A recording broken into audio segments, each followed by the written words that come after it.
संत श्रोमणी आचार्य भगवान गुरुदेव श्री विद्यासागर जी महाराज की, पूज्य आचार्य श्री समय सागर जी महाराज की,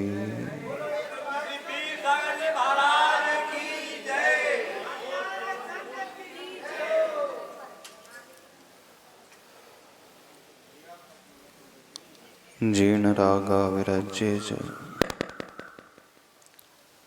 जीर्ण से सुरज्यते जीर्ण मैत्तिम पभावेज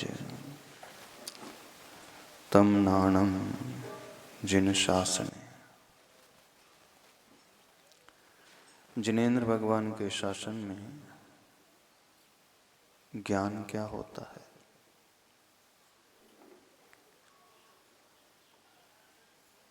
जब राग से विरक्ति हो जाती है, श्रेयस्कर में राग का भाव पैदा हो जाता है। और तीसरा लक्षण बताया है, जैन मैत्तिम पभावेज, वह ज्ञान अर्थात जहाँ मैत्री की भावना फैलने लगती है वह ज्ञान कहलाता है।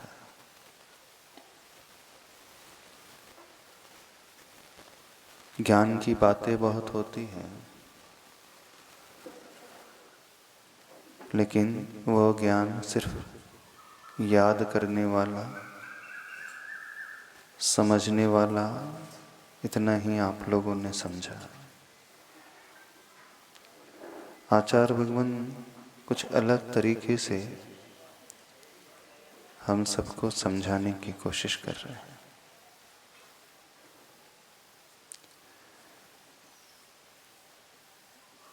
कुछ ऐसी अपनी परिणति बनाने की कोशिश करें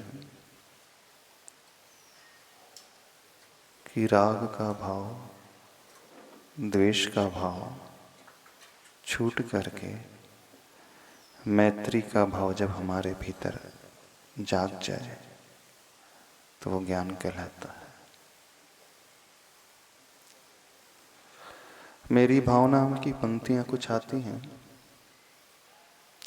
मैत्री भाव जगत में मेरा सब जीवों से नित्य रहे। बस वही मैत्री का भाव ज्ञान कहलाता है।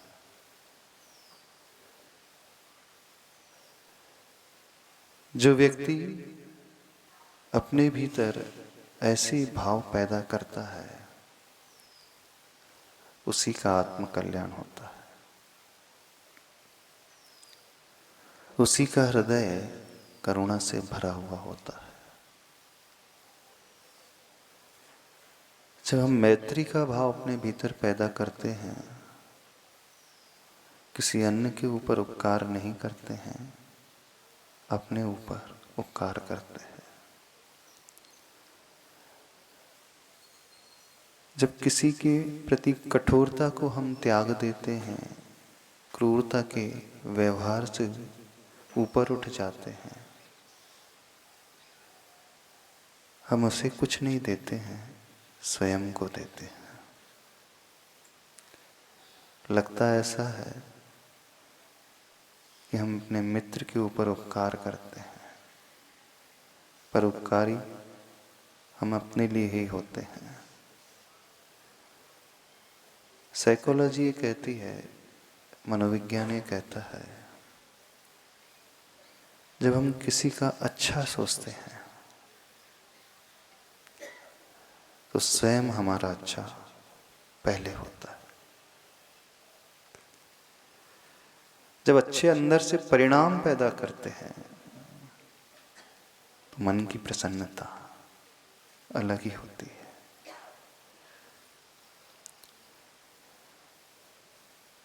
किसी का भला सोचने से हमारा शरीर स्वस्थ होता है।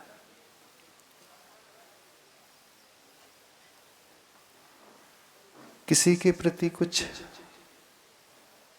एक ऐसा भाव जो पीड़ा में है, ऊपर उठाने का भाव, वह भाव हमें ऊपर उठाता है। एक सीधा सा सिद्धांत है, जब जब हम किसी के प्रति द्वेष के भाव से भरते हैं,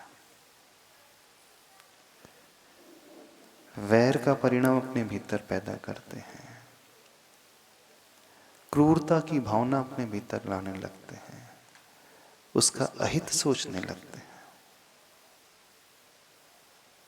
तो हमारे शरीर में क्या परिवर्तन होता है जानते हो? जब जब आप क्रोध से भर उठते हो, तीव्र गुस्सा आ रहा हो दुश्मन को लेकर के, जिससे आपकी नहीं पटती है, शरीर कैसा हो जाता है? स्वस्थ होता है कि अस्वस्थ होता है? आपका ब्लड प्रेशर है ना,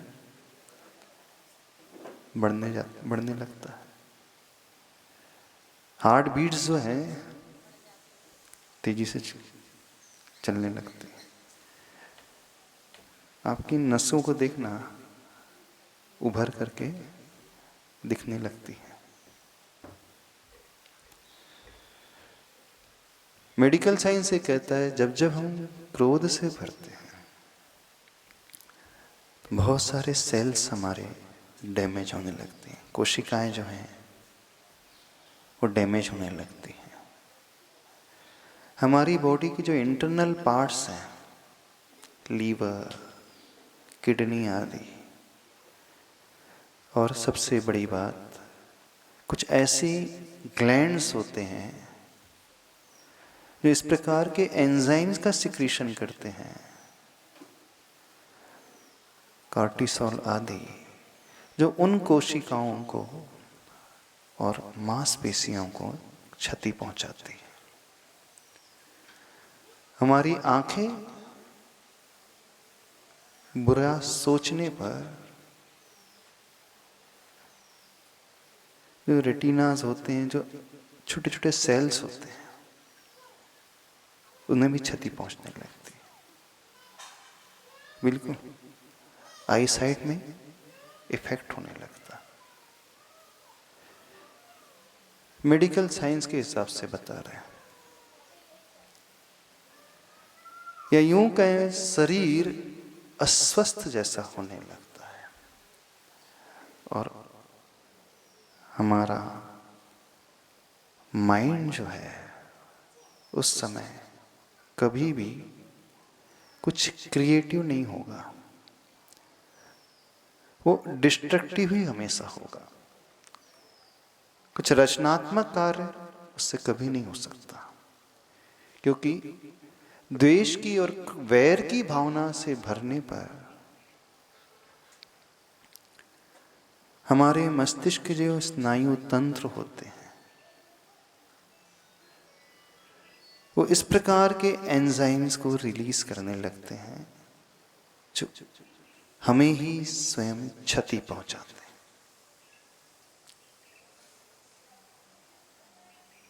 कब की हम बात कर रहे हैं?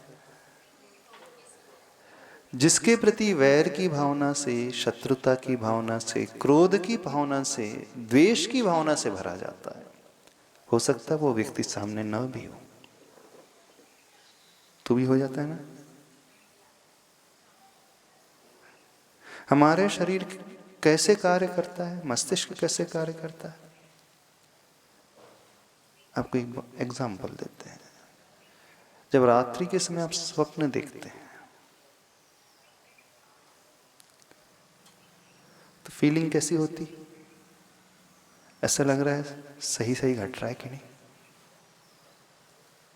आप सपना देख रहे हैं कि शिखर जी की वंदना कर रहे हो, सपने में शिखर जी की वंदना, वैसे करते नहीं होंगे कभी? आते कभी सपने शिखर जी के? हाँ, लड़ाई भिड़ाई वाले सपने तो बहुत आते होंगे। हाँ, खाने पीने वाले सपने तो बहुत आते होंगे। आते? अथवा डर वाले सपने?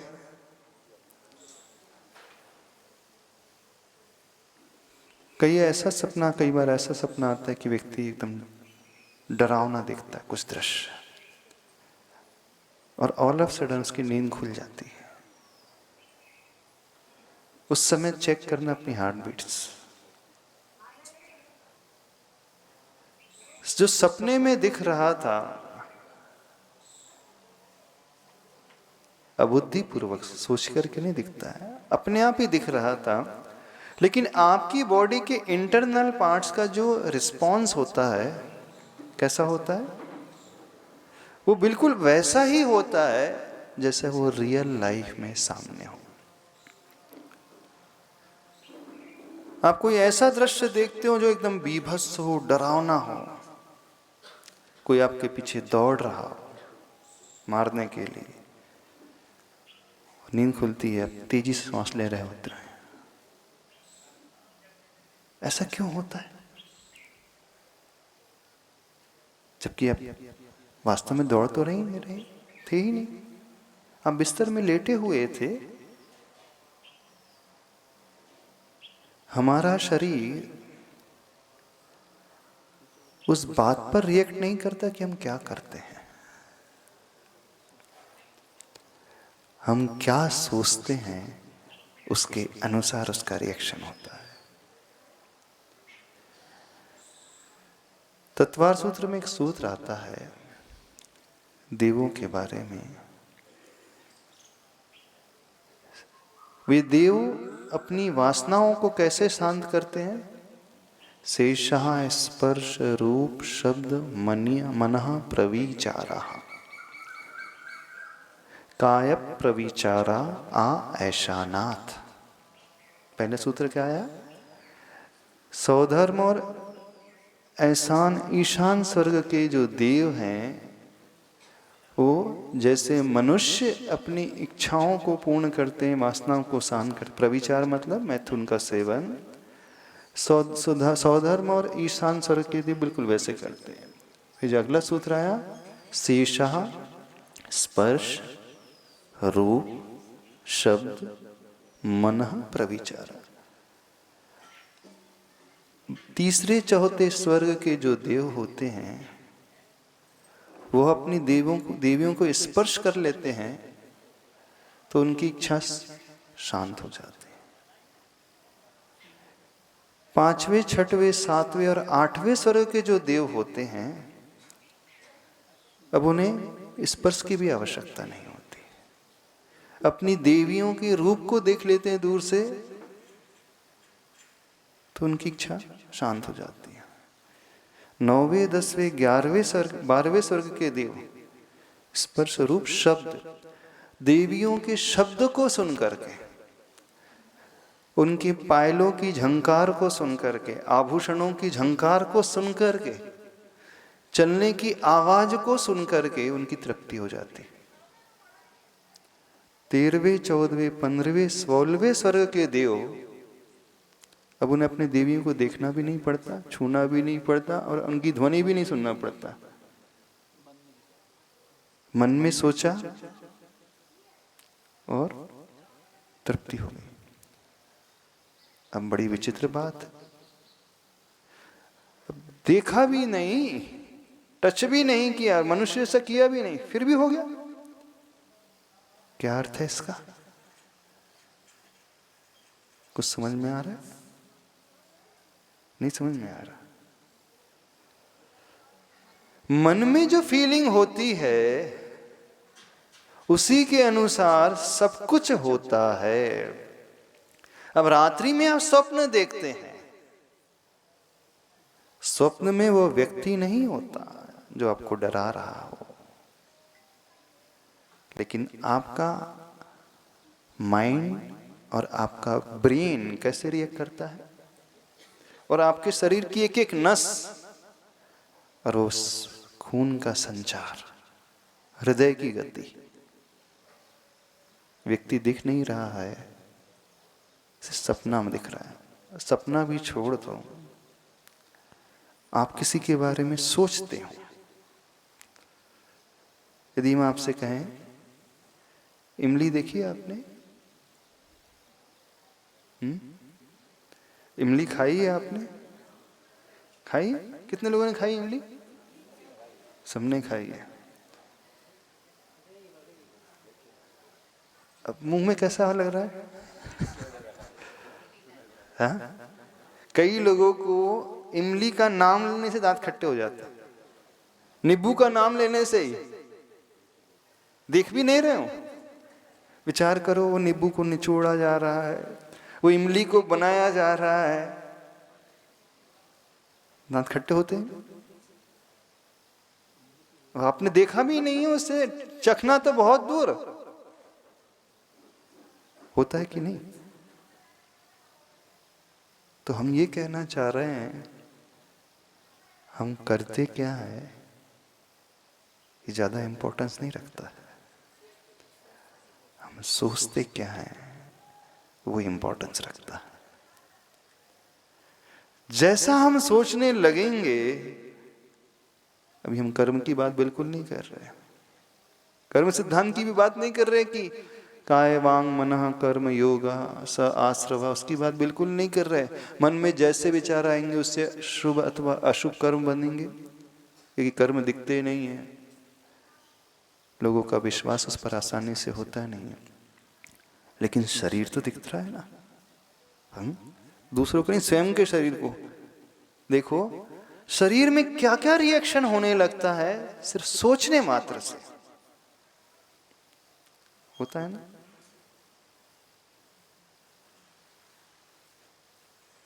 अब यदि कोई व्यक्ति वैर का परिणाम अपने मन में ला रहा है तो क्या हो रहा है? और वही व्यक्ति गुरु को याद कर रहा है, प्रभु को याद कर रहा है, तो क्या होता है? मां अपने बेटे को मन ही मन याद करने लगे, जो बेटा अभी अमेरिका में पढ़ रहा हो अथवा बाहर रह रहा हो, तो क्या होता है बताओ? हिचकी आने लगती है। क्यों ऐसा होता है? सारा तंत्र जो है हमारा, हमारे इमोशन से जुड़ा हुआ होता है, मानसिक प्रणाली से जुड़ा हुआ होता है। अब कोई व्यक्ति शत्रुता का भाव ला रहा है तो उसका शरीर, उसकी कोशिकाएं, उसके सेल्स स्वयं घात को प्राप्त होने लगते हैं, डैमेज अपने आप को स्वयं करता है। अभी वो शत्रु आपका बहुत दूर बैठा है, छोड़ूंगा नहीं उसे, उसने ऐसा कहा था कल, आ जाता है भाव? नहीं आ जाता। अब उसने गलती जीवन में एक बार की, अथवा परिवार का कोई सदस्य हो, किसी से आपकी बहस हो गई हो, उसने आपका अपमान कर दिया हो, अपमान उसने एक बार किया, जिस समय उसने अपमान किया आपका, उस समय आपका शरीर वैसे ही रिएक्ट कर गया, आपको क्रोध आ गया, आप तमतमा गए एकदम, अपने आप को संभाल नहीं पाए, कुछ कुछ बड़बड़ाने लगे, मुट्ठी बांधने लगे। क्यों? क्योंकि वो आपका अपमान कर रहा है। अब वो व्यक्ति चला गया, एक हफ्ते बाद अब वो याद आता है, अब वो आपका अपमान कर रहा है? नहीं कर रहा, फिर भी आपका शरीर वैसे होने लगा। 10 दिन बाद फिर आता है याद आपको, वो घटनाक्रम याद आता है, फिर कैसा होता है रिएक्शन आपकी बॉडी में? और डेली वो याद आए तो कैसा रिएक्शन होगा? वैसे रिएक्शन होता है। अरे उसने अपमान तो लाइफ में एक ही बार किया आपका, एक ही बार किया, रोज तो नहीं कर रहा, वो मिल भी नहीं रहा आपसे। अब जिस दिन उसने अपमान किया उस दिन आपको नुकसान हो गया, बात तो समझ में आती है। अब जिस पल उसने आपको कुछ गाली दी, इंसल्ट किया, ठीक है, उसने अशुभ कर्म को बांध लिया क्योंकि उसने गलत कार्य किया, हिंसा कर दी, आपके प्रति द्वेष का भाव ला लिया, गलत ढंग से उसने कम्युनिकेट कर दिया, गलत शब्द बोल दिया। वो अपराध उस समय किया और उसकी सजा उसे कर्म बंध के रूप में मिल गई। अब प्रतिदिन वो याद नहीं आ रहा, वो व्यक्ति भी नजर नहीं आ रहा है, याद आ रहा है, व्यक्ति नजर नहीं आ रहा है। और जो आप सोच रहे हैं और जो शरीर में आपके रिएक्शन हो रहा है, उसकी सजा आपको बार बार मिल रही। अब इसमें गलती किसकी?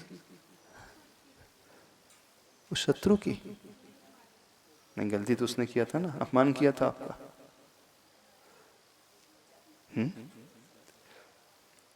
अब देखना, वो अपराध एक बार करता है, लेकिन मनुष्य उसकी गलती की सजा अपने आप को बार बार देता है। बड़ी विचित्र बात है, नहीं है विचित्र बात? कौन से अपराध की सजा आप भुगत रहे हैं? जो किया उसने है और सजा आप भुगत रहे। कुछ लगता नहीं आप लोगों को? यदि कुछ किया हो और सजा मिले तो समझ में आती बात।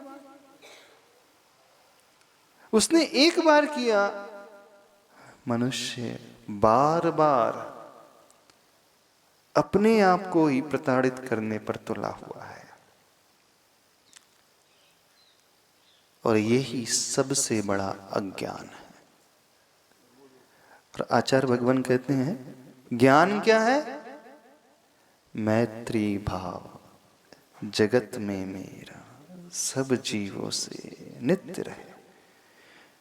जैन में तिम पभावेज तमनाणम जिन शासन। अब यदि मैत्री की भावना आप रोज अपने मन में पैदा कर रहे हैं, इसे दोहरा रहे हैं और सोच रहे हो, अब इसका लाभ किससे होगा? जब हम प्रसन्नता से भरेंगे, अच्छे विचार लेकर के आएंगे, तो हमारा शरीर जो है ना, ब्लड सर्कुलेशन अच्छा होता है और ब्लड की मात्रा भी बढ़ती है। कई लोगों का हीमोग्लोबिन बहुत कम होता है। क्यों कम होता? तो डॉक्टर बोलते हैं हीमोग्लोबिन कम है, इस कारण आप खजूर खाओ, अनार खाओ, टमाटर का जूस पियो। हाँ, बोले टमाटर का जूस पीने से, खजूर खाने से और अनार के रस का सेवन करने और गुड़ का सेवन करने से बोले हीमोग्लोबिन बढ़ता है। किशमिश खाने से भी बढ़ता है। डॉक्टर हीमोग्लोबिन बढ़ाने के लिए कौन सा साधन बता रहे हैं? किशमिश, खजूर, अनार, गुड़। अब वो हीमोग्लोबिन कम क्यों हो रहा है? हाँ, जितने खजूर किशमिश खाते हो, अनार खाते हो और उसके प्रति एकदम रोष से भर जाते हो, तो जितना बड़ा उतना आपने न्यूट्रलाइज कर लिया कि नहीं? तो हीमोग्लोबिन बढ़ाने का सबसे अच्छा साधन कौन सा है बताइए? हाँ, एक्सटर्नली आप कुछ कंज्यूम करोगे, हाँ, उसमें भी मात्रा तो रहती है, शुगर कंटेंट रहता है, ग्लूकोज रहता है, उससे भी बढ़ेगा। एक वह तरीका है और एक दूसरा तरीका है, जब व्यक्ति अंदर ही अंदर मैत्री की भावना ला ले, प्रेम का भाव ला ले। मैत्री भाव जगत में मेरा सब जीवों से नित्य रहे, गदगद भाव से भर रहा है। उस समय कुछ ऐसे एंजाइम्स का सिक्रीशन होता है, ऑक्सीटोसिन आदि, जो हमारे ब्लड को प्यूरिफाई भी करता है और उसमें अच्छे तत्व को बढ़ाने की भी क्षमता पैदा कर देता है। कुछ समझ में आ रही बात? नहीं समझ में आ रही। अब शत्रुता का भाव, वैर का भाव हम स्वयं पैदा कर रहे हैं, ठीक है, मान रहे हैं उसने गलती की थी, परिवार के उस सदस्य ने आपके साथ दुर्व्यवहार कहकर कर गलती की थी, मान रहे, एक्सेप्ट कर रहे हैं, कमी तो है उसकी, उसे ऐसा नहीं बोलना चाहिए था, आपका रिस्पेक्ट करना चाहिए था, सम्मान देना चाहिए था, अच्छे से बोलना चाहिए था। लेकिन कभी सोचते वो गलती एक बार करता है और आप ज्ञानी हो करके कि अज्ञानी हो करके, क्या कहें हम, हाँ? ज्ञानी हो करके कि अज्ञानी हो करके, तथाकथित ज्ञानी होकर के अज्ञानी बन करके उस अपराध की सजा स्वयं को बार बार देते हैं। उससे स्वयं का नुकसान, शरीर का नुकसान। अब जब हम ऐसे द्वेष के भाव से भरेंगे, कुछ उस टाइम तक नहीं, लंबे समय तक अच्छा कर ही नहीं पाएंगे। यदि हमें अच्छा आता भी हो तो उस समय सूझता नहीं है। देखना, जब क्रोध की भावना से भरा हुआ व्यक्ति होता है, उसे बहुत अच्छा याद भी है, कंठस्थ भी है, उस समय वो क्लिक नहीं करेगा, आएगा ही नहीं विचार। नहीं, एक दुर्विचार, एक वैर का विचार, एक क्रोध की भावना का विचार अपने साथ साथ लगातार कई कई नए दुर्विचार की चेन को बनाते चले जाता है। आपने एक क्षण के लिए दुर्विचार पैदा किया तो ऐसा नहीं कि वो एक क्षण के लिए तुरंत शांत हो गया।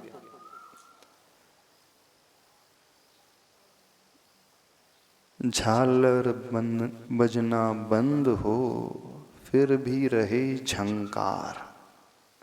आचार्य भगवान ने दोहा लिखा है, झालर बजना बंद हो फिर भी रहे झंकार। झंकार तो झालर बजने बंद होने के बाद भी उसकी गूंज बनी रहती है।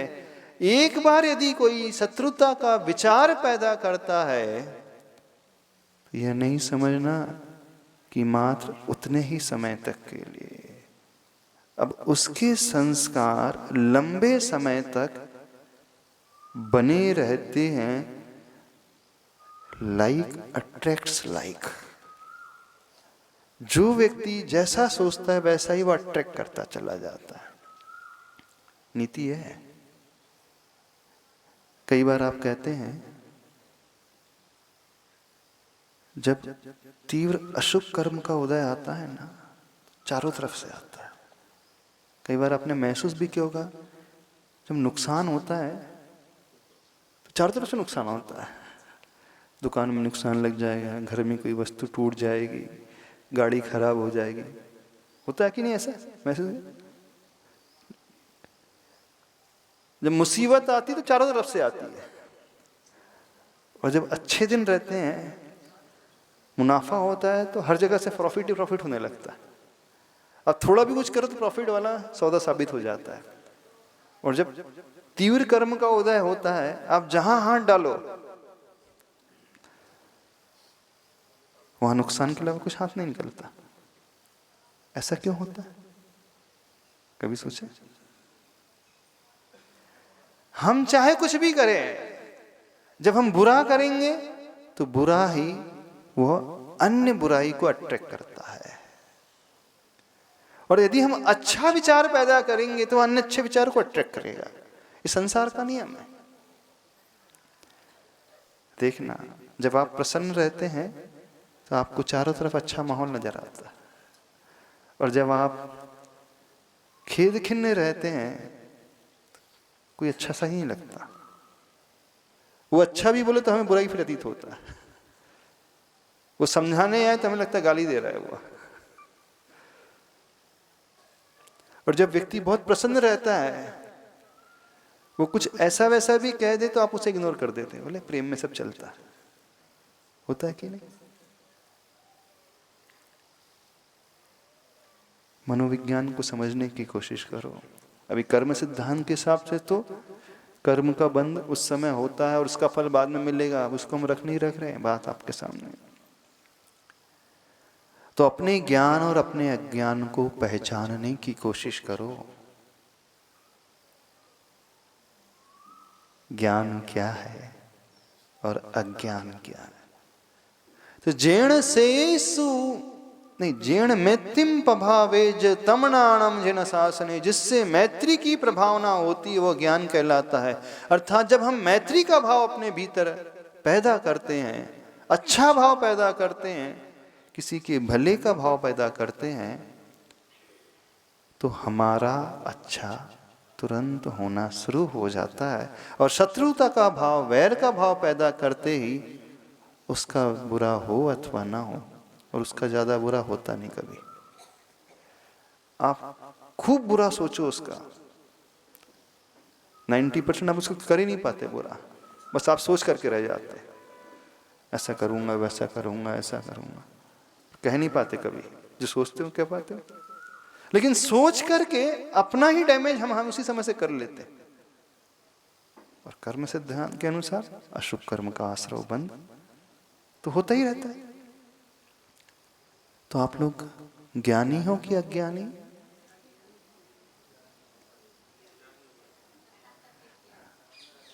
सैनी होकर असैनी हो, ज्ञानी होकर अज्ञानी। एक बेचारा अंधा गड्ढे में गिर जाए तो समझ में आता है, और एक व्यक्ति दिन के 12 बजे हाथ में दिया लिए गड्ढे में गिर रहा है, आंख वाला व्यक्ति दिन के 12 बजे और हाथ में दीपक, कहां गिर रहा है? गड्ढे में। उसे क्या कहोगे? सबके हाथ में दीपक है, सब समझदार हैं। गिर रहे हो कि नहीं? अंधा गिर जाए उसका ज्यादा दोष नहीं होता, बेचारे को दिखता ही नहीं है। लेकिन अंधा कभी गिरता नहीं है, ध्यान रखना। वो लकड़ी टेक टेक करके चलता है, वो गड्ढा भी हो तो नहीं गिरता, वो तुरंत अपना रास्ता बदल लेता। प्राय गड्ढे में अंधे नहीं आंख वाले ही गिरते, ऐसा ही होता है। प्राय जो है गड्ढे में अंधे नहीं आंख वाले ही गिरते हैं। प्राय ज्ञानी लोग ही अज्ञानी बनकर के जीते हैं। समझदार, पढ़े लिखे, स्वाध्यायशील, कैसे? जैसे रावण था। रावण के पास ज्ञान की कोई कमी नहीं थी, नीति उसकी 1 नंबर की, धर्म उसका 1 नंबर का, भक्ति प्रभु की 1 नंबर की करता था, राज्य का संचालन 1 नंबर का। कहां गया वो? तीसरे नरक। आप लोग कहां जाओगे? सेठी जी कहां जाओगे? कहां जाओगे? घर जाओगे? हाँ,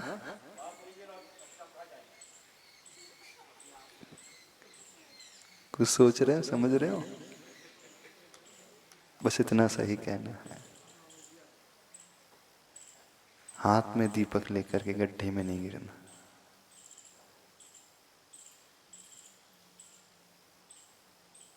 मैत्री भाव जगा करके हम अपना ही उद्धार करते हैं, मानसिक रूप से भी, शारीरिक रूप से भी, आर्थिक रूप से भी, पारिवारिक रूप से भी, सामाजिक रूप से भी, वर्तमान में भी और भविष्य में भी। किसी और का नहीं होता है, स्वयं का ही होता है। और वैर की भावना जागृत करके हम अपना ही अहित करते हैं, मानसिक, शारीरिक, पारिवारिक, सामाजिक, आर्थिक रूप से, वर्तमान में और आने वाले समय में भी। निर्णय आपको करना है, गड्ढे में गिरना है कि देख करके चलना है। बोलिए आचार्य परमेष्टि गुरुदेव श्री विद्यासागर जी महाराज की।